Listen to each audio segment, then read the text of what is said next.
Bienvenue dans cette nouvelle vidéo de Lexical Info. Mali, assise nationale malienne, clas de départ d'un film qui risque de tourner court. N'oubliez pas de vous abonner juste en bas de cette vidéo à Lexical Info. Annoncé comme la boussole qui permettra aux dirigeants de la transition malienne de trouver une thérapie de choc pour le grand malade qu'est le Mali, les assises nationales ont débuté le 25 octobre 2021 dans les cercles et communes pour une durée de 6 jours. Elles seront suivies de celles du niveau régional, du district de Bamako et des zones de concentration des Maliens établis à l'extérieur, du 1er au 7 novembre. Et au terme de celle-ci, viendra la phase de synthèse, qui se déroulera du 8 au 14 novembre prochain. En attendant de voir l'évolution que prendront ces concertations nationales, où on peut dire que le clas de départ d'un film qui risque de tourner court est donné.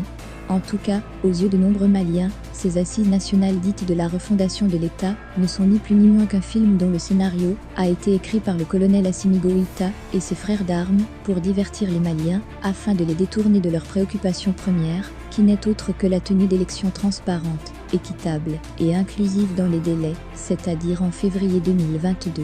Et on ne saurait leur donner entièrement tort, d'autant que le Premier ministre, Choguel Maïga, qui disait ne pas accorder une minute de plus à l'équipe de son prédécesseur, Mokhtar Ouane, défend aujourd'hui son beefsteak, c'est-à-dire l'idée d'un report des élections. En tous les cas, plus d'un Malien est sceptique quant à la pertinence et au succès de ces assises qui, en vérité, sont loin d'être une première au Mali. C'est pourquoi des voix et pas des moindres, notamment celles de partis d'opposition et de la société civile, s'élèvent pour appeler au boycott de ces assises, qu'elle qualifie de budgétivores et de folkloriques.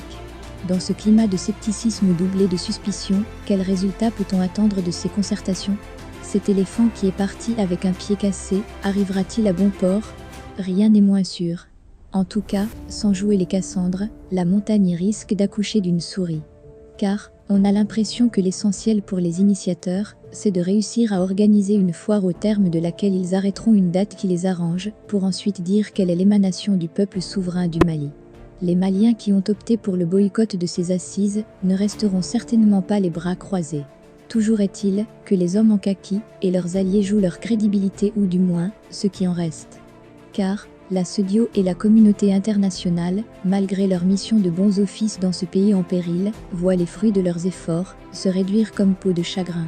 C'est dire s'il ne faut pas donner le bon Dieu sans confession aux autorités de la transition malienne.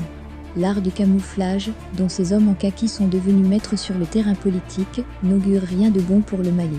Ils s'en seraient servis sur le terrain de combat contre l'hydre terroriste, qui a mis le pays voire tout le Sahel sous coupe réglée, que personne n'aurait trouvé à redire. Le moins que l'on puisse affirmer, c'est qu'on les voit venir. Vont-ils tomber le masque en repoussant les élections aux calendes maliennes ? On attend de voir. En tout état de cause, si les Maliens estiment que ces assises contribueront à ramener la quiétude et la paix sur les bords du Djoliba, c'est tant mieux. Mais encore faut-il que les résultats soient tangibles. Mais, tout le mal que l'on souhaite au pays de Modibo Keïta, c'est de réussir à renouer avec l'ordre constitutionnel normal, condition sine qua non, pour amorcer le développement du pays et y asseoir une véritable démocratie. Merci pour votre aimable attention, et n'oubliez pas d'activer la cloche de notification pour recevoir les prochaines informations.